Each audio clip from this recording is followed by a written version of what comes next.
Okay, babes. You looking smoking hot? Thank you. Are you ready?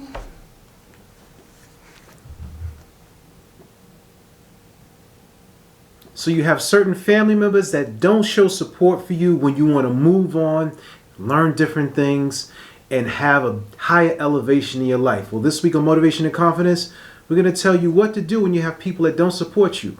Stay tuned. Thank you everyone for tuning in. This is Motivation and Confidence, where we help you do your daily best. And I'm your host, Tom Danger. It's unfortunate when... Let me take a step back. We'll just take a step back.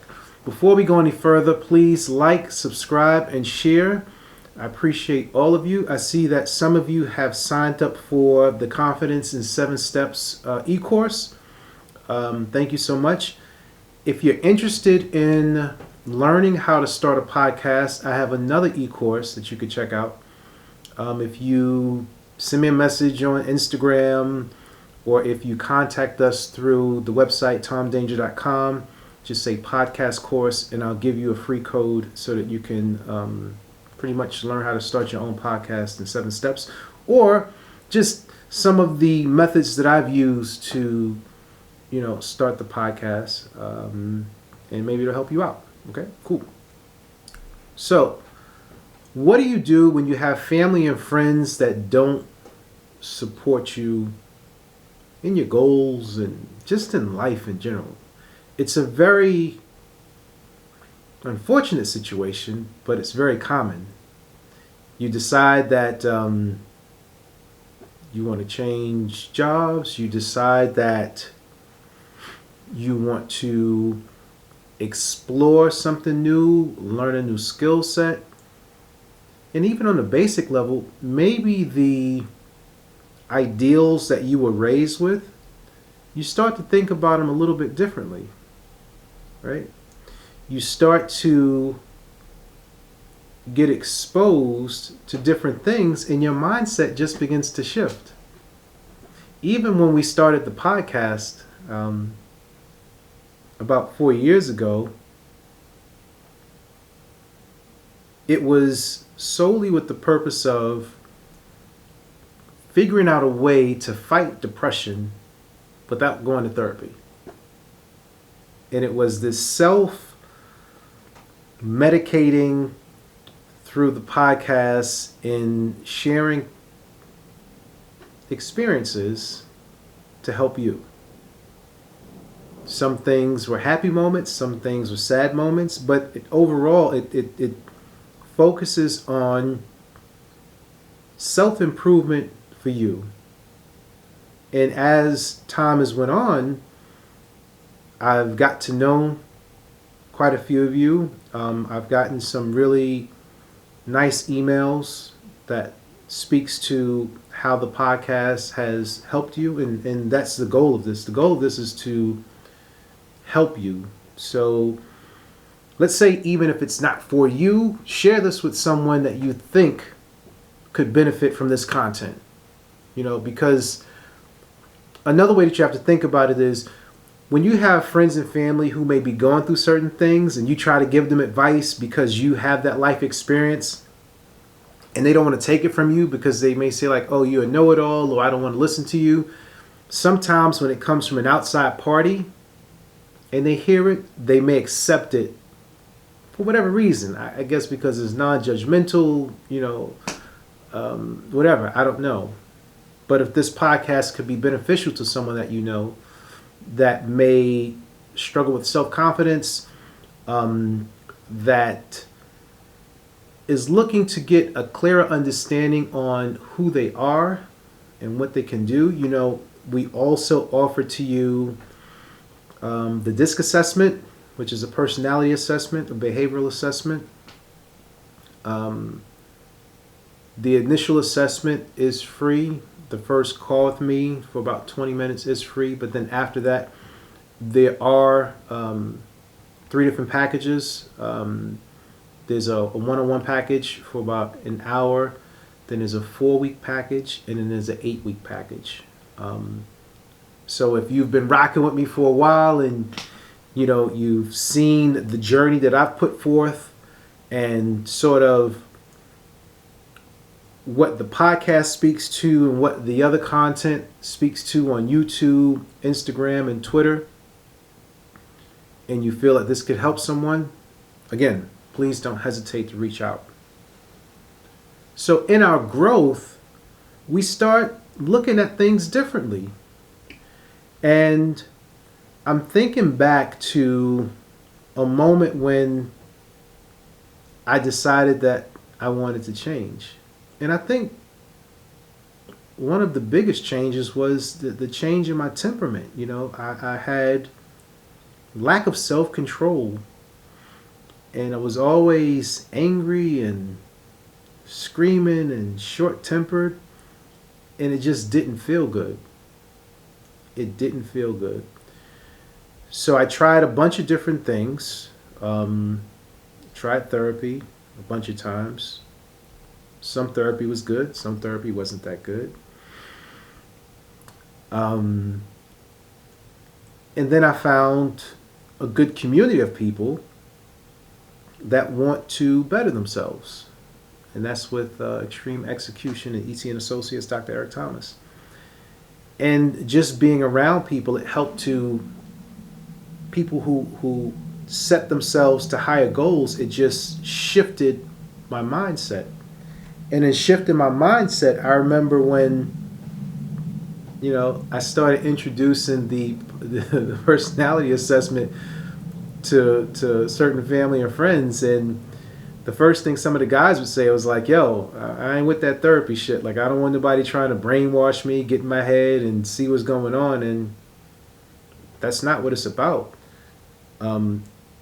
It's a tool that has helped me identify what my natural gift is, what I'm good at, what I'm bad at, how I can improve myself, how I work with others, how I deal with communication. And in all that, overall, it just keeps me on a path of, if I derail, what am I supposed to do to get back on track?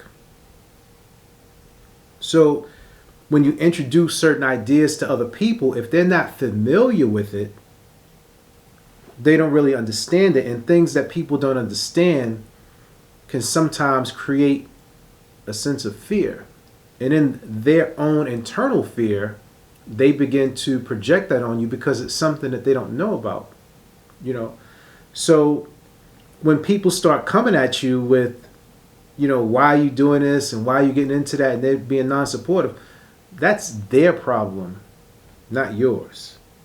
You don't, in being kind to certain family members and friends, you can express to them the journey or the path that you're taking and keep it at that.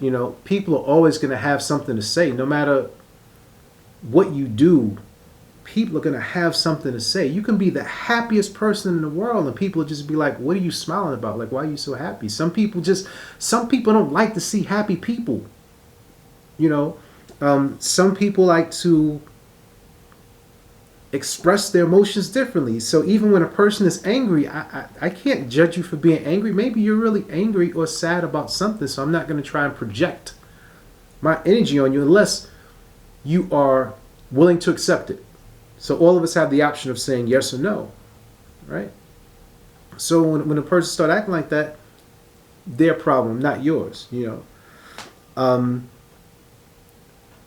Another thing you have to do is only tell the people who are supportive of what you're going through and what transition that you're about to make, and they're going to support you and uplift you.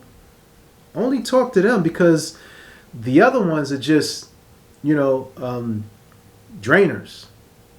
They're going to suck the life right out of you. People are self-absorbed. They only want to hear about themselves. You can go and you can speak all the positivity in the world, and it's like, but I'm broke, right? And just on a side note, if I don't, no broke people in my circle. We are to figure out how we can live the lifestyle that we want to live. We don't look at things as we can't afford. We look at things as how can we afford? How can I afford? What do I need to do?